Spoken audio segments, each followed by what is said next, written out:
സ്വാധീനിച്ചിട്ടുണ്ട് എന്നതിന്റെ ഒരു പരിച്ഛേദമാണ് ഇവിടെ നടന്നിരിക്കുന്നത്.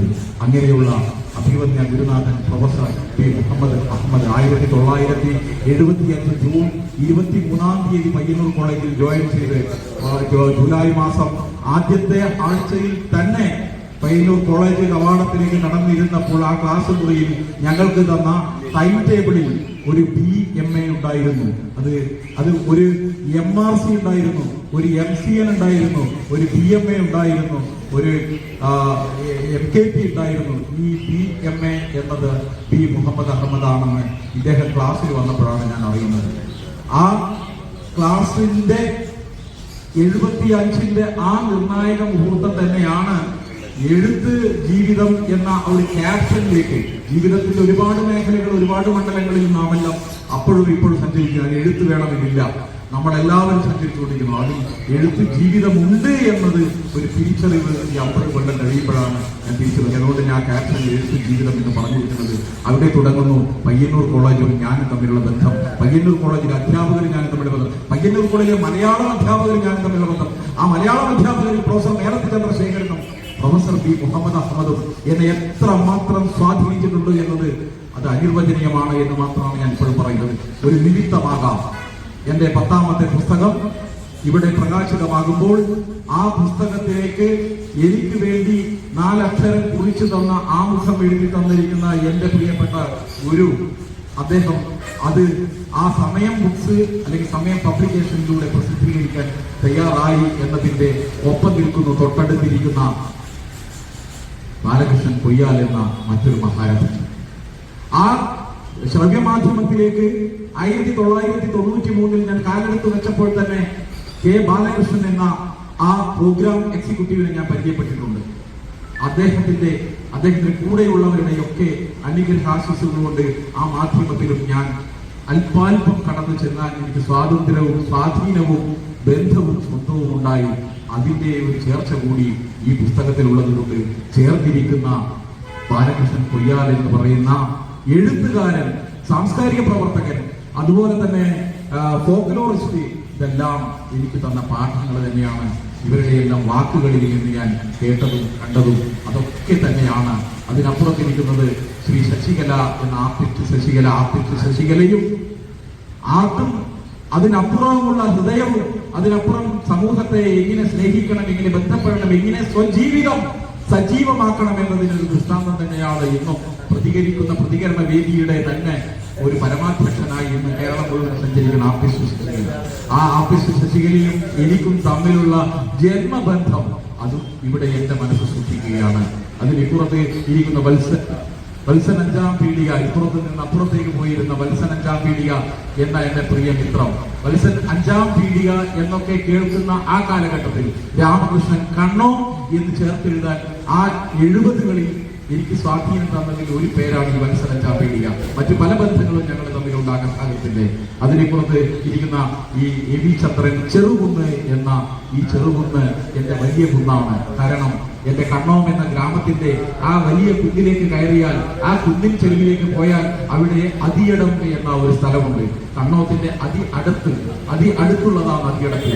ആ അടുത്തുള്ള ഈ ജന്മദേശം അടിയടുത്തുള്ള എ വി ചന്ദ്ര ചെറുകുന്ന് ബാലകൃഷ്ണൻ സാറിന്റെ കുന്നനങ്ങാട്ടേക്ക് പോയി അവിടെ സഞ്ചരിച്ച് അവിടെ നിന്ന് ഇപ്പോഴും കണ്ണപുരത്ത് താമസിക്കുമ്പോഴും ഈ നാടിന്റെ ഭൂമിഭാഗങ്ങളിലുള്ള അടിവേരുകൾ എപ്പോഴും അദ്ദേഹവും തിരഞ്ഞുകൊണ്ട് ആ പേരും ചാർത്തിക്കൊണ്ട് തന്നെയാണ് ചന്ദ്രമാസം ഇരിക്കുന്നത്. ഇതിപ്പോഴേ ഇവിടെ ഇരിക്കുന്നവരെ മാത്രം ഞാൻ സ്പർശിച്ചു.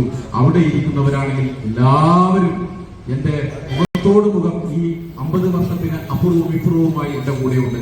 സ്വാഗതം പറഞ്ഞിരിക്കുന്ന ശ്രീ ഹരിശങ്കർ, അദ്ദേഹം തന്നെ പറഞ്ഞു കഴിഞ്ഞു, ഞങ്ങൾക്ക് പല സാദൃശ്യവും ഞങ്ങളുടെ ജീവിത മണ്ഡലത്തിൽ ഉണ്ടായിട്ടുണ്ട്. അദ്ദേഹം എന്നെ പോലെ അധികം പുസ്തകങ്ങളിലേക്ക് കടന്നില്ലെങ്കിലും എഴുതുന്ന കാലത്ത് സ്റ്റഡി സർക്കിളിന്റെ ആ ചുറ്റുവട്ടത്തെ പഠന കേന്ദ്രത്തിൽ, ആ പഠന രീതിയിൽ ഞങ്ങൾ ഒന്നിച്ച്, അല്ലെങ്കിൽ എന്നേക്കാൾ പൂർവീകനായി, അല്ലെങ്കിൽ എന്റെ കൈ പിടിച്ച് എന്നെ ആ സർക്കിളിലേക്ക് കൊണ്ടുവന്ന ആളാണ് ശ്രീ പി ഹരിശങ്കർ. അത് പല സാദൃശ്യവും ഞങ്ങളിൽ ഉണ്ടായി എന്നത് അദ്ദേഹം പറഞ്ഞു. ഞാനും അദ്ദേഹം ഒരേ ദിവസം ഞങ്ങൾ ഗവൺമെന്റ് ജോലിയിലേക്ക് പ്രവേശിച്ചു എന്നത് സത്യമാണത്. ഞങ്ങൾ രണ്ടുപേരും അറിഞ്ഞുകൊണ്ടല്ല അങ്ങനെ കയറിയതാണ്. അങ്ങനെ കടന്ന് വന്ന് ഇന്നും അന്നും ഞങ്ങൾ ചേർന്ന് ചില മനഃശാസ്ത്രം ഉണ്ടായിരുന്നു, ചില രസതന്ത്രം ഉണ്ടായിരുന്ന മനസ്സുകൾ കൊണ്ട്. അങ്ങനെയാണ് ആ സാംസ്കാരിക കൂട്ടായ്മയ്ക്ക്, സ്റ്റഡി സർക്കിൾ എന്ന സാംസ്കാരിക കൂട്ടായ്മ ഞങ്ങൾക്കൊക്കെ തന്നിരിക്കുന്ന ഊർജവും, ഞങ്ങൾക്കൊക്കെ തന്നിരിക്കുന്ന വെളിച്ചവും, ഞങ്ങൾക്കൊക്കെ തന്നിരിക്കുന്ന വളവും, അതെല്ലാം ചില വിളകളായി, സാഹിത്യമായി, സംസ്കാരമായി, സ്വജീവിതം എങ്ങനെ മെച്ചപ്പെടുത്താമെന്നതിന്റെ മാർഗദർശകമായി ഞങ്ങൾ കുറേ പേരെ ഞങ്ങൾ ചേർത്ത് പിടിച്ചു പോയിട്ടുണ്ട്. അതിൽ പലരും ഇവിടെ വന്നിരുന്നു ഇന്നത്തെ നേരത്ത് എന്നതാണ് എനിക്ക് തോന്നുന്നത്. അത് അവിടെ നിന്ന് തുടങ്ങിയപ്പോൾ ഞാൻ ബാങ്കിലേക്ക് പ്രവേശിക്കുന്നു. ബാങ്കിൽ നിന്ന് പ്രവേശിച്ചപ്പോൾ എനിക്ക് കിട്ടിയിരിക്കുന്ന പ്രോത്സാഹനത്തിന്റെ പ്രതിബിംബങ്ങളായിട്ടാണ് ഈ ബാങ്കിന്റെ ഇപ്പോഴും റിട്ടയറീസ് ആയി ഇവിടെ വന്നിരിക്കുന്നതും ഇപ്പോഴും പാട്ടുപാടി ഇവിടെ നിന്ന് വേദിയിൽ നിന്ന് വിട്ടുപോയിരിക്കുന്ന KP രാഘവൻ ഉൾപ്പെടെ ബാങ്ക് റിട്ടയറീസിന്റെ കൾച്ചറൽ അസോസിയേഷന്റെ ഒരു ദീപം കൊളുത്തുന്നതിന് വേണ്ടി ഞാൻ തൃശൂർ സാഹിത്യ അക്കാദമിയുടെ അപ്പുറത്തുള്ള തൃശൂർ ബാങ്ക് എംപ്ലോയീസിന്റെ ഒരു ഹാളിൽ ഞങ്ങളന്ന് 2020 കൈ പിടിച്ചാണ് അന്ന് അവിടെ കൊടുത്തിരിക്കുന്ന പ്രസ്ഥാനമാണ് all Kerala bank retirees cultural association എന്ന ATCA. ഇന്ന് കേരളം മുഴുവനും സുസ്ഥാപിതമായിരിക്കുന്ന, പ്രവർത്തന സജ്ജമായിരിക്കുന്ന 3 വർഷം പിന്നിടുന്നു. അതിന്റെ ഒരു മാർഗദർശകമാണ് പാലക്കാട് ധോണിയിൽ നടന്ന ക്യാമ്പിനെ കുറിച്ച് എന്റെ മറ്റൊരു സഹയാത്രികനായ AK ഈശ്വരൻ നമ്പൂതിരി. ഞാൻ സ്റ്റഡി സർക്കിൾ 1976 കടന്നു വരുമ്പോൾ 75 മുതൽ തന്നെ കടന്നപ്പള്ളി കവിത എന്ന സ്റ്റഡി സർക്കിളുമായി വന്ന് ഞങ്ങൾക്ക് പാഠഭാഗങ്ങൾ പറഞ്ഞു തന്ന ഓർമ്മയിൽ നിന്നാണ് ഞങ്ങൾ വീണ്ടും ഗ്രാമീണ ബാങ്കിൽ ഒന്നിക്കുന്നതും ഇപ്പോൾ റിട്ടയർ ചെയ്യുന്നതും ഇപ്പോഴും ഈ പ്രസ്ഥാനവുമായി കൂടിച്ചേർന്ന് പോകുന്നതും. അതിനപ്പുറത്തേക്ക് പോകുമ്പോൾ ഇടയ്ക്ക് ചേർന്നിരിക്കുന്ന കവിമണ്ഡലം എന്ന 2006 ജൂലൈ 2 ചില കാര്യങ്ങളൊക്കെ ഇങ്ങനെയാണ് ഞാൻ ഡേറ്റ് കുറിച്ചത്.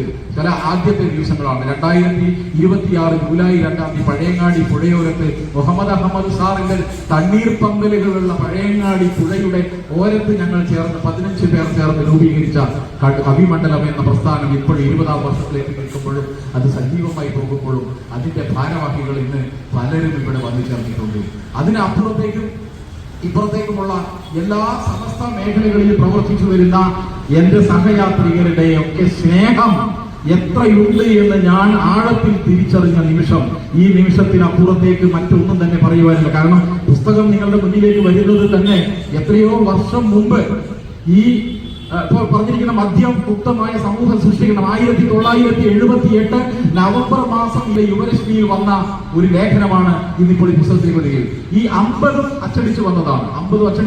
അതിൽ 15 ആകാശവാണിക്ക് വേണ്ടി എഴുതിയ രചനകളാണ്. ആ രചനകളിൽ ഒന്നാണ് മലയാളമയുടെ നിർമ്മല തീരങ്ങളിൽ എന്ന ആ ഫീച്ചറിന് വേണ്ടി ഞാൻ എഴുതിയ രചനയാണ്. ഒന്നാന്തരം ഫീച്ചറായി തോറ്റമ്പാട്ടും എല്ലാം കൂടി മലയാളത്തിന്റെ നന്മകൾ എല്ലാം വിളയിച്ചുകൊണ്ട് ആകാശവാണിയുടെ പ്രൊഡക്ഷൻ സെന്ററിൽ നിന്ന് അത് ഭംഗിയായി അന്ന് മൊബൈലൊന്നും ഇല്ലാത്ത കാലത്ത് കേട്ട് വന്ന ഒരു ഓർമ്മ എനിക്കിപ്പോഴും അവിടെ ഇരിക്കുന്ന ബാലകൃഷ്ണ സാറിനെ കുറിച്ച് ഞാൻ നന്ദിയോട് ഓർക്കുകയാണ്.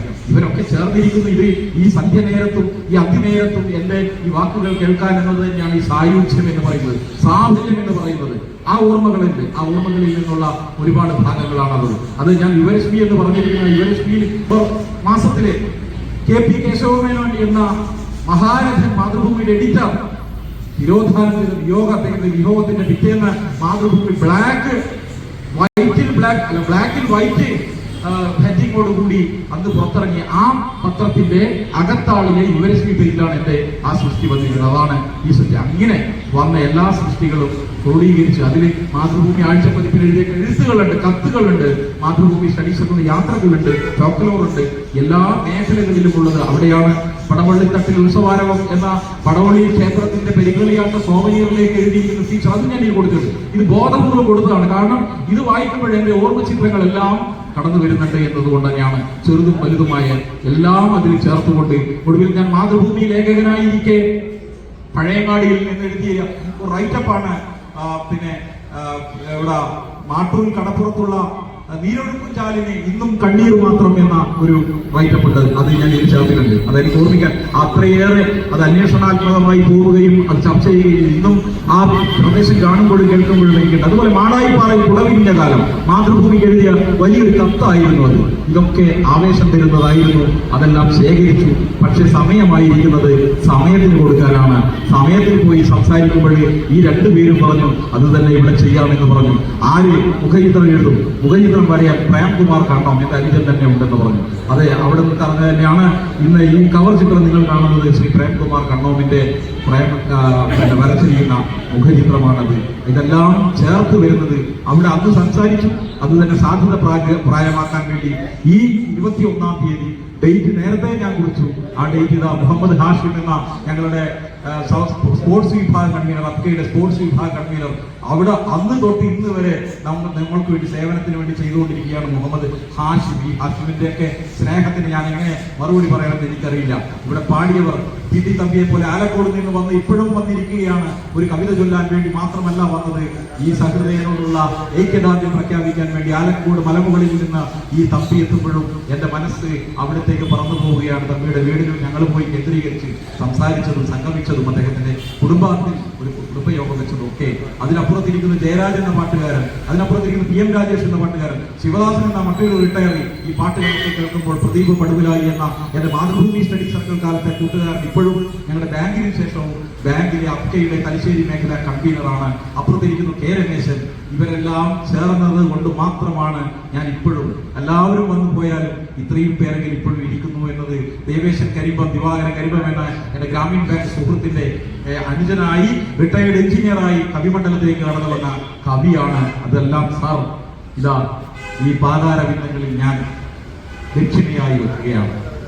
പയ്യന്നൂർ കോളേജിലെ ആ ക്ലാസ് റൂമിൽ ഇരുന്ന് A-Bയും ചണ്ടാല വിശുദ്ധിയും പഠിപ്പിച്ചു തന്നപ്പോഴുണ്ടായിരിക്കുന്ന ഒരു ആവേശമുണ്ടല്ലോ, ആ ആവേശത്തിന്റെ അനുരണനം മാത്രമാണ് അക്ഷരം കുറിക്കുവാൻ 1975 മാതൃഭൂമിയിൽ ഒരു കത്തെഴുതി, മനോരമയിൽ ഒരു കത്തെഴുതി, അതുപോലെ തന്നെ ബാലയുഗത്തിൽ ഒരു ജവഹർലാൽ നെഹ്റുവിനെ കുറിച്ചുള്ള ഒരു കവിത എഴുതി, പണ്ഡിറ്റ് ജവഹർലാൽ നെഹ്റുവിനെ കുറിച്ച് കവിത എഴുതി. അവിടെ തുടങ്ങുന്നത് തന്നെ അച്ചടിച്ച സൃഷ്ടികൾ, പല സൃഷ്ടികളും നഷ്ടപ്പെട്ടിട്ടുണ്ട്, ചില സൃഷ്ടികളൊക്കെ സൂക്ഷിച്ചു വെച്ചിട്ടുണ്ട്. ഞാൻ മനുഷ്യങ്ങളൊക്കെ സൂക്ഷിപ്പുകാരാണ്. പല പഴയ പത്രങ്ങളും ഞങ്ങൾ ഇപ്പോഴും സൂക്ഷിച്ചു വെക്കുന്നു. കാരണം കാലം കടന്നു പോകുമ്പോഴും നമുക്ക് മുദ്രയായി നമ്മുടെ ചേർത്ത് പിടിക്കുന്ന ഒരു കാലഘട്ടം നമ്മുടെ മനസ്സിൽ ഒരു വസന്തം സൃഷ്ടിക്കുന്നുണ്ട്. ആ വസന്തകാലത്തേക്ക് മനസ്സെപ്പോഴും സഞ്ചരിക്കുന്നത് ഇതുപോലെയുള്ള ചില പൂക്കൾ കാണുമ്പോഴാണ്, അതിന്റെ സുഗന്ധം ലഭിക്കുമ്പോഴാണ്, അതിന്റെ വർണ്ണം ഞങ്ങൾ മനസ്സിലാവേശിക്കുമ്പോഴാണ്.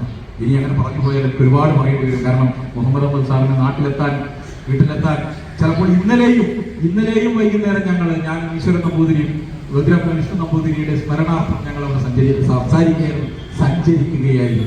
ആ സഞ്ചാരം തന്നെ സാർ സർഗസഞ്ചാരമായി ഞങ്ങളെ ഏറ്റെടുക്കുന്നത്. നിങ്ങളോടൊപ്പം ഞങ്ങളുണ്ട്. നിങ്ങൾ സഞ്ചരിച്ച പാതയിലൂടെ ഞങ്ങൾ സഞ്ചരിക്കുന്നുണ്ട്. അതുകൊണ്ട് തന്നെ ഇനിയും 3 പുസ്തകങ്ങൾക്ക് ഞാൻ അടിത്തറയിട്ടിരിക്കുകയാണ്, DTP കഴിഞ്ഞിരിക്കുകയാണ്. അത് സാധുപ്രായമാകും എന്ന് വിചാരിക്കാൻ സമയത്തിലേക്ക് തന്നെ ഞാൻ അതും തരണമെന്ന് തന്നെയാണ് ആഗ്രഹിക്കുന്നത്. അതും ഒന്ന് സ്റ്റഡി സർക്കിളിന്റെ യാത്രയാണ്. ഒരുപാട് കാലത്തെ യാത്ര എന്ന് പറഞ്ഞാൽ ഞാൻ അതിൽ പ്രവർത്തിച്ചു വന്ന കാലഘട്ടത്തിലാണ്. മറ്റ് 2 പുസ്തകങ്ങളും, ജീവിതം സാക്ഷി എന്ന് പറഞ്ഞൊരു പുസ്തകം, പേര് ദഗ്മിയാണ്, പേര് പിന്നീട് മാറ്റിയേക്കാം. മറ്റൊരു ലേഖന പുസ്തകം കൂടി, ഒരു കവിതാ സമാഹാരം കൂടിയുണ്ട് എന്ന് മാത്രം പറഞ്ഞുകൊണ്ട്, ഇങ്ങനെ നിങ്ങൾ സ്നേഹത്തിൽ പൊതിഞ്ഞ ഒരുപാട് മുഖങ്ങൾ, ഒരുപാട് ഹൃദയങ്ങൾ, നിങ്ങൾ കാണിച്ചു തന്ന വെളിച്ചം, നിങ്ങളോടൊപ്പം ചേർന്ന് നടക്കുക എന്നത് മാത്രമാണ് എൻ്റെ തത്വം. നേരത്തെ പറഞ്ഞല്ലോ, സംഘാടകനാവുക എന്നത് തന്നെയായിരുന്നു എൻ്റെ ഒരു തത്വം പണ്ട് മുതലേ. കാരണം സംഘാടനത്തിലൂടെ, വിവിധ സംഘടനകളിലൂടെ എനിക്ക് ഒരുപാട് ബന്ധങ്ങളുണ്ട്. ഇതന്നെ എൻ്റെ ഡെപ്പോസിറ്റ്. ഈ ഡെപ്പോസിറ്റൊക്കെ ഇൻട്രസ്റ്റായി മാറുന്നത് ഇങ്ങനെയുള്ള സന്ദർഭങ്ങളിൽ തന്നെയാണ്. അത് സൂക്ഷിക്കുന്നു. ഞാൻ ആരുടെയും പേര് വിട്ടുപോകുന്നില്ല. ഇപ്പോഴും കോമ്പയർ ചെയ്തുകൊണ്ടിരിക്കുന്ന അനുജൻ പ്രശാന്ത്, അതും ഞങ്ങളുടെ വഴിയിൽ തന്നെ, സർഗസഞ്ചാര വഴിയിൽ തന്നെ എൻ്റെ അനുജൻ മറ്റൊരാൾ സുരേഷ് ബാബു കണ്ണോ, ഇപ്പോഴും ദൃശ്യ മാധ്യമ രംഗത്ത് അല്ലെങ്കിൽ സിനിമാ രംഗത്ത് പ്രവർത്തിക്കുന്നു. നേരത്തെ പറഞ്ഞ പ്രേംകുമാർ കണ്ണോ, ഞങ്ങൾ 4 പേരും അതുപോലെ തന്നെ സർഗാത്മക രചനകളുമായി മുന്നോട്ട് പോകുന്നുണ്ട്. നിങ്ങളുടെ എല്ലാവരുടെയും സ്നേഹത്തിന് ഒരിക്കൽ കൂടി നന്ദി പറഞ്ഞുകൊണ്ട് ഈ പുസ്തകത്തിന്റെ ചർച്ചയിൽ നമുക്ക് ചർച്ച ചെയ്യപ്പെടണം എന്ന് ഞാൻ ആഗ്രഹിക്കുന്നത്. ചർച്ചയിൽ വീണ്ടും നമുക്ക് കണ്ടുമുട്ടാം, അവിടെ വീണ്ടും സംസാരിക്കാൻ സാധിക്കുമെന്ന് വിശ്വസിച്ചുകൊണ്ട് സമയം ബുക്സിൽ ഒരു സൗമ്യയുണ്ട്. സൗമ്യ വളരെ സൗമ്യമായി ആ കാര്യങ്ങളൊക്കെ ഈ പുസ്തകവുമായി ബന്ധപ്പെട്ട് സഹായങ്ങളും നിർദ്ദേശങ്ങളും ഒക്കെ തന്നിട്ടുണ്ട്. മറ്റേ രുതീഷ്, പേര് എന്റെ അറിയാം, പക്ഷെ പേര് പറഞ്ഞു വരുമ്പോൾ മറന്നു പോകുന്ന രുതീഷ് ഇപ്പോഴും പുസ്തകവുമായി ഇവിടെ നിൽക്കുന്നു. അങ്ങനെ സമയം പബ്ലിക്കേഷൻസിന്റെ ഒരു പ്രധാനപ്പെട്ട ഒരു സന്ദർഭമായി ഞാനിതിനെ കാണുകയാണ്. അതിന് സമയത്തോടുള്ള നന്ദിയുണ്ട്. മറ്റെല്ലാ പ്രസിദ്ധീകരണങ്ങളും എനിക്ക് പ്രോത്സാഹനം, നേരത്തെ പറഞ്ഞതുപോലെ തന്നെ 25 ഒരു നിർണായകമായ വർഷം എന്ന് എനിക്ക് തോന്നി. അതുകൊണ്ട് തന്നെ 25 കഴിഞ്ഞ് 26ാമത്തെ സൃഷ്ടി അച്ചടിച്ചു വന്നു കഴിഞ്ഞു. ഈ കഴിഞ്ഞ വർഷം 2025 ജനുവരി 2 മാതൃഭൂമിയുടെ വിദ്യയിലാണ് എന്റെ കലണ്ടർ കവിതാദ്യമായി പ്രത്യക്ഷപ്പെട്ടത്. അത് കഴിഞ്ഞ് മറ്റു നിരവധി പ്രസിദ്ധീകരണങ്ങളിലൂടെ കടക്കാൻ പറ്റിയെന്നതും ഞാനിത് പറയുന്നത് എന്റെ വലിപ്പത്തിനല്ല, ഇങ്ങനെയും നമുക്കൊക്കെ ആവാം ശ്രമിച്ചാൽ. അതുകൊണ്ട് തന്നെ ഇപ്പോഴും ഞങ്ങളുടെ ഇടയിൽ നിന്നുള്ള ഒരുപാട് പേര് ഇവിടെ വന്നുപോയവരാണ്. ശ്രീ ഉമാപതി ജില്ലാ chairman, Kerala bank AKBRF chairman, അദ്ദേഹം വന്നുപോയതാണ്, ഒരുപാട് നേരം ഇരുന്നതാണ്. ശ്രീനിവാസന്റെ സഹപാഠി എന്ന് നമ്മൾ നേരത്തെ പറഞ്ഞത്. അതുപോലെ തന്നെ വന്നുപോയ ഒരാൾ തന്നെയാണ് ശ്രീ സുനിൽകുമാർ, ഈ മന്ദിരത്തിന്റെ മഹാത്മാ മന്ദിരത്തിന്റെ സെക്രട്ടറി. അതുപോലെ തന്നെ മാതൃഭൂമിയുടെ സീനിയർ ഫോട്ടോഗ്രാഫറായ സുനിൽകുമാർ ഇവിടെ ഉണ്ടായിരുന്നു. അതുപോലെ തന്നെ MP തിലകൻ, ഞങ്ങളുടെ സ്റ്റഡി സർക്കിളിന്റെ സഹയാത്രികൻ, ഇപ്പോഴും സാരഥിയായി നിൽക്കുന്ന MP തിലകൻ ഉണ്ടായിരുന്നു. OK നാരായണ നമ്പൂതിരി ഉണ്ടായിരുന്നു. അത് ഒപ്പം കവികളായി ശങ്കരൻ കോറോം വന്നുപോയിരുന്നു. ബാക്കി പലരും ഇതിൽ കാണുന്ന എല്ലാവരും എത്തി എന്ന് തന്നെ എനിക്ക് പറയാൻ പറ്റും. ഇവരോടെല്ലാമുള്ള നന്ദി ഞാൻ ഒരിക്കൽ കൂടി മനസ്സിൽ സൂക്ഷിക്കുന്നു, ഇവിടെ പ്രകാശിപ്പിക്കുന്നു. നന്ദി, നമസ്കാരം.